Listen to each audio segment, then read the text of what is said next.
Assalamualaikum warahmatullahi wabarakatuh. Perkenalkan nama saya Kurnia Cinta Miaima dengan NIM 22042242. Kali ini saya akan mempresentasikan mengenai pengaruh kebijakan pemerintah terhadap kendala investasi di Kota Padang, Sumatera Barat. Indonesia sebagai negara berkembang terus berupaya mendorong pertumbuhan ekonomi melalui sektor investasi, dan pemerintah sudah melakukan berbagai kebijakan seperti Omnibus Law dan sistem OES untuk memperbaiki iklim investasi.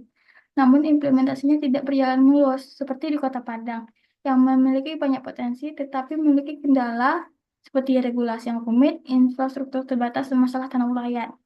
Padahal upaya sudah dilakukan oleh pemerintah seperti penyederhanaan izin dan pemberian insentif, tapi masih banyak pelaku usaha menganggap itu masih prosesnya lambat dan belum efektif. Karena adanya kesenjangan antara kebijakan yang dibuat dengan kenyataan di lapangan, maka penelitian ini sangat penting untuk menganalisis sejauh mana kebijakan pemerintah benar-benar mampu mengatasi kendala investasi di Kota Padang. Yang mana hal ini bisa menjadi masukan kebijakan untuk masa yang akan datang agar iklim investasi lebih kondusif dan mendorong pertumbuhan ekonomi daerah. Rumusan masalah itu satu, apa kendala utama investasi di Kota Padang, bagaimana kebijakan pemerintah mengatasi kendala tersebut, tiga, sejauh mana pengaruh kebijakan pemerintah. Adapun tujuannya seperti yang dilihat, yaitu identifikasi kendala utama, analisis kebijakan, uji pengaruh kebijakan terhadap kendala. Manfaat penelitian ada dua, manfaat teoritis dan manfaat praktis.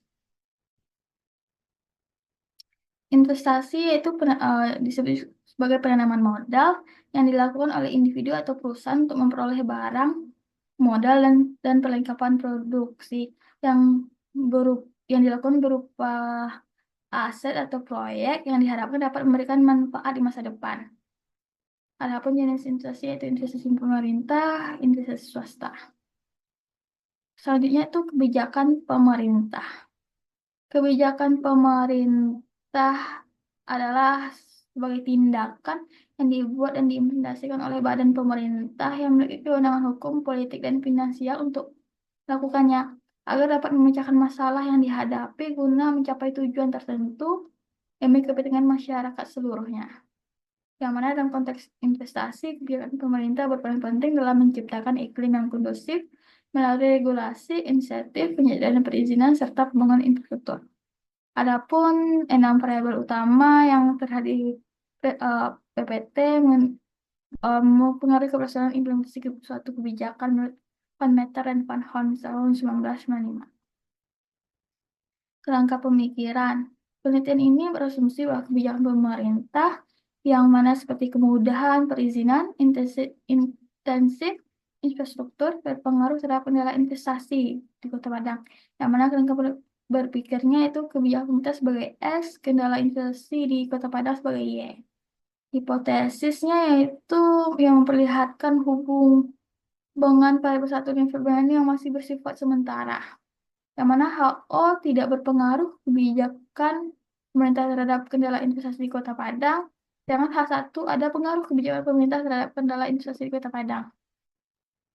Instrumen penelitian kuantitatif digunakan seperti kuesioner tertutup yang disusun menggunakan skala Likert 5 poin. Adapun seperti yang di PPT ada poin X-nya kebijakan pemerintah, adapun indikatornya, Y pun sebagai ada kendala investasi, adapun indikatornya. Itu yang akan dipertanyakan dalam bentuk tabel. Adapun uji validasi yang digunakan untuk mengukur sah atau tidak validnya suatu instrumen dengan menggunakan teknik korelasi persen product moment. Selanjutnya, reliabilitas, yaitu nilai yang menunjukkan bahwa konsistensi suatu alat ukur di dalam mengukur gejala yang sama dalam waktu ke waktu dengan menggunakan rumus alpha carbon. Teknik pengelolaan teknik pengumpulan dan pengelolaan data, yaitu menggunakan teknik pengumpulan berupa kuesioner dan studi dokumentasi seperti jurnal, buku skripsi, dan web BPSDM, PTSP, Sumatera Barat, dan Kota Padang. Dan teknik pengelolaan datanya menggunakan editing, coding, dan entry data, lalu cleaning data, yang mana ini dimulai dari melengkapi responden, memberikan angkanya, memasukkan ke SPS, dan mengeceknya ulang. Teknik pemilihan sampel, yang mana tekniknya itu survei sampling berdasarkan kriteria tertentu seperti pernah atau sedang berusaha di Kota Padang, pernah berinteraksi dengan DPMP TSP, atau bersedia dan mampu menjawab kuesioner dengan menggunakan rumus Solvin. Teknik analisis data, yang mana teknik jenis analisisnya itu regresi linear sederhana yang menunjukkan pengaruh kebijakan pemerintah terhadap kendala investasi, yang menggunakan langkah-langkah seperti uji validasi, uji reliabilitas, uji asumsi klasik, dan regresi linear sederhana dengan rumus yang tertera, dan uji T. Baiklah, hanya itu yang bisa saya sampaikan. Sekian dan terima kasih.